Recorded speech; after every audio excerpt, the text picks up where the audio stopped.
Chers adeptes du jeu des rois et de la dame, bon retour ou bienvenue sur Seventh Rank, la chaîne à l'audimat qui...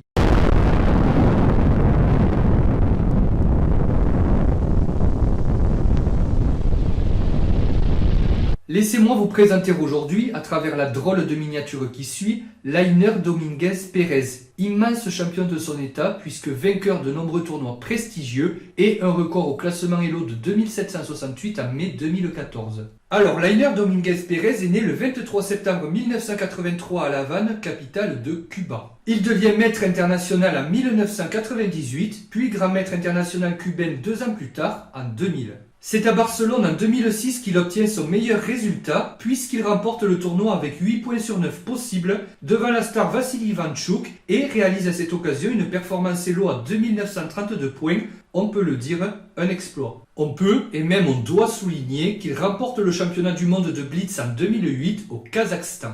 Lainer Dominguez Pérez joue à ce jour pour le compte des États-Unis et il est actuellement classé 12e joueur mondial. Si quelque chose de similaire à la partie qui suit vous est arrivé d'un côté ou de l'autre de l'échiquier, je vous invite à laisser un petit pouce bleu. Je vous souhaite un excellent visionnage. Enjoy! Nous sommes le 4 octobre 2022, il y a quelques jours seulement, donc au St. Louis Chess Club à la 7e ronde du championnat des États-Unis où participent des cadors du jeu comme Fabiano Caruana, Wesley So ou Levon Aronian. Lainer Dominguez Pérez est ici opposé à un grand maître international iranien devenu états-unien en 2017, Elshan Moradiabadi, et il décide d'ouvrir par un E4. Les noirs répondent E5 classique et après cavalier F3 attaque le pion. Les noirs ne décident pas de jouer cavalier C6 pour défendre le pion et à la place ils jouent cavalier F6. Contre-attaque sur le pion E4, on appelle cette ouverture la défense russe ou Petrov. Alors pour info, j'ai déjà réalisé il y a longtemps de ça maintenant une vidéo sur la défense Petrov dans laquelle je traite de la bourde la plus célèbre de Vichy Anand.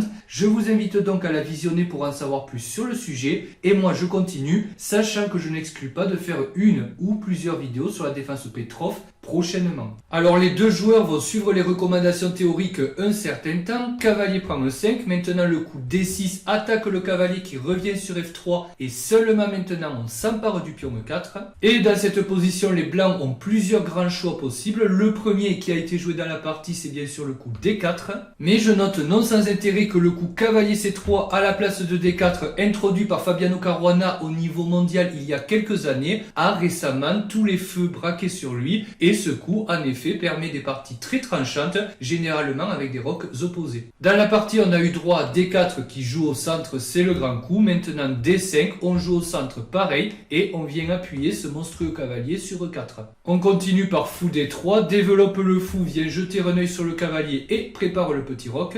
Les noirs répondent fou E7, le grand coup, ils développent une pièce et eux aussi s'apprêtent à roquer. Alors je précise que le fou peut également venir sur D6, ça existe aussi. Les blancs ont continué par petit roc, on met le roi à l'abri, quoi de plus naturel. Maintenant fou F5 de la part des noirs, jusqu'ici tout va bien. Et dans cette position, le petit coup C4 thématique dans la Petrov, on vient attaquer le pion D5 central. Et c'est ici que les noirs ont commencé à s'emmêler les pinceaux. Dans cette position, D prend C4 était nécessaire. À la place, les noirs ont joué petit roc, ils ont roqué, ils ont mis leur roi à l'abri, on ne peut que les comprendre. Le problème c'est qu'il y a maintenant le simple C prend D5 qui gagne un pion. Et après le coup dame prend D5 le récupère, fou prend E4 et croyez-le ou non, dans cette position, les noirs ont abandonné. Incroyable. Pourquoi les noirs ont-ils abandonné? Parce que les blancs gagnent une pièce de façon forcée. Ici, les blancs viennent de gagner un cavalier. Si on joue le coup dame prend E4 pour récupérer le fou, il y a alors tour E1, enfilade, on va récupérer le fou sur E7.